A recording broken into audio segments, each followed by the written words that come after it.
اعوذ باللہ من الشیطان الرجیم بسم اللہ الرحمن الرحیم رب اشرح لی صدری ویسر لی امری واحلل عقدۃ من لسانی یفقهوا قولی رب زدنی علما۔ السلام علیکم ورحمۃ اللہ وبرکاتہ۔ غم نہ کریں شارٹ سیریز کلپ نمبر 13۔ آج ہم انشاءاللہ 2 ٹاپکس کور کریں گے۔ نمبر 1، گھر میں رہا کریں۔ کیا آپ جانتے ہیں کہ آپ کے لیے فارغ اوقات میں بہترین جگہ کون سی ہے؟ یہ مشروع اور مسنون ہے کہ اہل شر، بیکار، فضول اور ناکارہ لوگوں سے دور رہ کر آپ گھر میں گوشہ نشین رہیں۔ اس صورت میں آپ کو قلبی اطمینان اور روحانی سکون ملے گا، آپ کا ذہن تیز کام کرے گا اور آپ کی معلومات بڑھیں گی۔ خیر اور اطاعت کے کاموں سے روکنے والی مشغولیات سے دور رہنا ایک ایسی دوا ہے جس کو اہل دل نے استعمال کیا ہے اور کامیابی حاصل کی ہے۔ یہی میں آپ سے کہنا چاہتا ہوں کہ برائی، لغویات سے الگ رہیں تو آپ کی عقل بڑھے گی، عزت کی حفاظت ہوگی اور اللہ سے لو لگانے کا موقع ملے گا۔ وہ جگہ جہاں جمع ہونا اور لوگوں سے بات چیت کرنا اچھا ہے، وہ مساجد، جماعت، علم کی مجلسیں اور خیر پر تعاون کے مواقع ہیں۔ کاہلی اور بیکاری کی جگہوں سے دور رہیں۔ فارغ اوقات میں بیکاروں سے اپنے آپ کو بچائیں اور اپنی زبان پر قابو رکھیں اور گھر میں بیٹھیں۔ بیکار لوگوں کے ساتھ اٹھنا بیٹھنا اپنے خلاف جنگ کرنا ہے، اپنے اندر کے امن و امان کو تباہ کرنا ہے، کیونکہ یہ فتنوں کا دور ہے اور فتنوں اور حادثات کو لوگ نمک مرچ لگا کر پھیلاتے ہیں، اور اگر آپ نے ان کی مجالس کو اختیار کیا تو آپ کو ایسا ڈرائیں گے کہ آپ موت سے پہلے 10 مرتبہ مر جائیں گے۔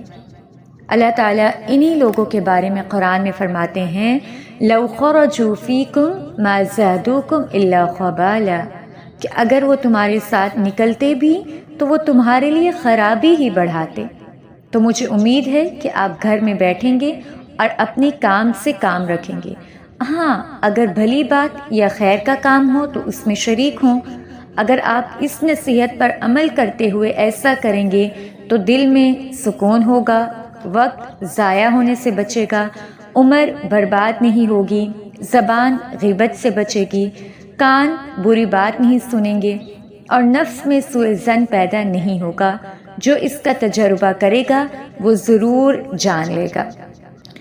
آج اس دور میں ہم باہر تو کم ہی نکلتے ہیں اور اکثر لوگ یہی طریقہ کار اپناتے ہیں کہ جب گھر میں بے چین ہو، گھر میں بے سکونی ہو تو وہ باہر کی راہیں ڈھونڈتے ہیں، جبکہ یہ چیز غلط ہے۔ انہیں لگتا ہے کہ میں اس کے پاس جاؤں گی، تھوڑی دیر بیٹھوں گی، بات چیت کروں گی تو فریش ہو جاؤں گی۔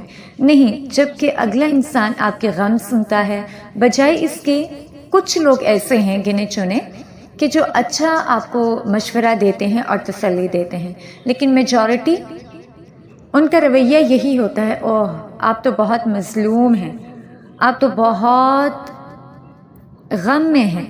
اس طرح انسان مزید غم کی گہرائیوں میں چلا جاتا ہے۔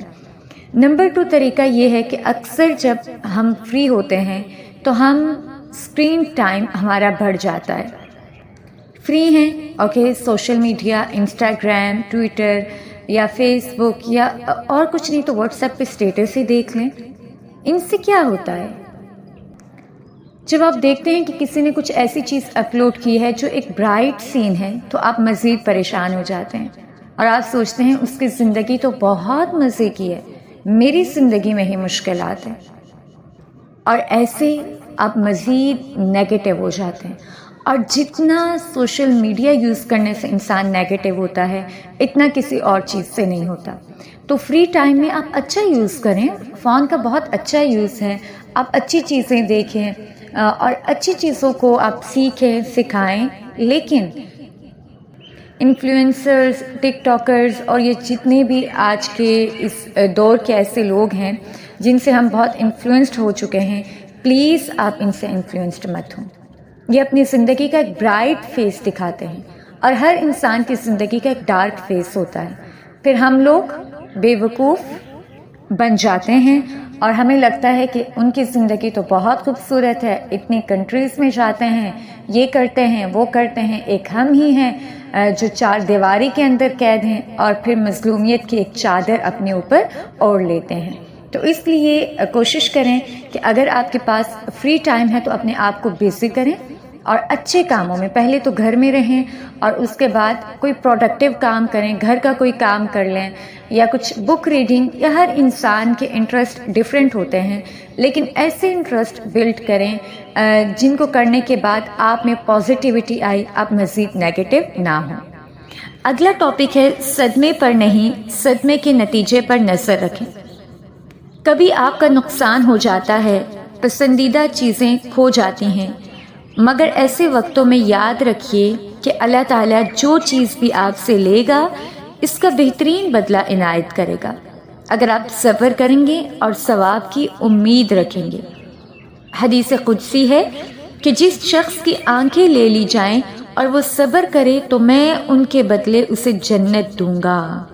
اور اسی طرح صحیح بخاری میں مینشن ہے کہ دنیا والوں میں جس چیز کی پسندیدہ اور محبوب چیز میں لے لوں، یعنی جس شخص کی پسندیدہ اور محبوب چیز میں لے لوں پھر وہ صبر کرے اور ثواب کی امید رکھے تو میں اس کے بدلے جنت دوں گا.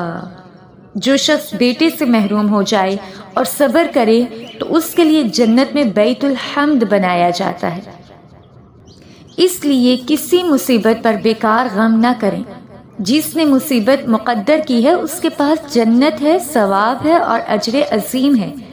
اللہ کے نیک اور صالح بندے جو مبتلا مصیبت ہوں ان سے جنت میں کہا جائے گا تم پر سلامتی ہو کہ تم نے صبر کیا، پس تمہیں یہ جنت کیا ہی بہتر ٹھکانہ ملا ہے. ہمیں چاہیے کہ مصیبت کو نہیں، مصیبت پر صبر کے اجر عظیم اور اس کے اچھے نتیجے کو دیکھیں. اللہ تعالیٰ سورہ بقرہ میں فرماتے ہیں اولئک علیہم صلوات من ربہم ورحمہ واولئک هم المہتدون.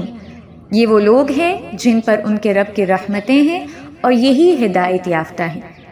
مصیبت زدوں اور آفت کے ماروں کو خوشخبری ہو کہ دنیا کی عمر بہت کم ہے، اس کا خزانہ حقیر ہے، آخرت بہتر اور بقا کا گھر ہے.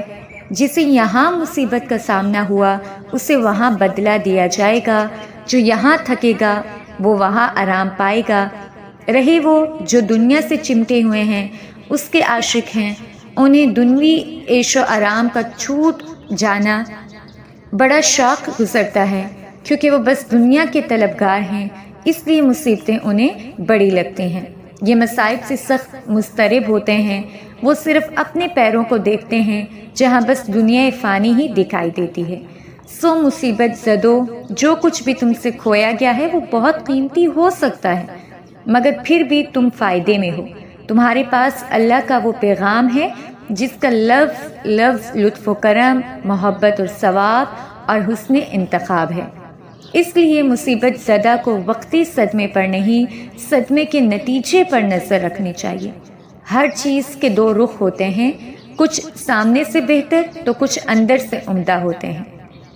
اس لیے آپ سامنے کو نہیں اندر پر نظر رکھیں اور مصیبت کے وقت اللہ سے دعا کیا کریں ربنا افرغ علینا صبرا، اللہ صبر کو ہم پر انڈیل دے، کیونکہ جو ہونا ہے وہ ہو کر رہے گا. اس کے بعد ہمارا ریئیکشن کیا ہوتا ہے یہ بہت معنی رکھتا ہے. اس لیے جو غم اور مصائب میرے اور آپ کے مقدر میں لکھے جا چکے ہیں ان کو ہم ٹال نہیں سکتے، لیکن ان کا اچھا ویلکم کر کے اچھی طرح اپنا ریئیکشن شو کروا کے ایٹ لیسٹ صبر کا بدلہ جنت کی صورت میں پا سکتے ہیں. بارک اللہ لی ولکم. السلام علیکم ورحمۃ اللہ وبرکاتہ.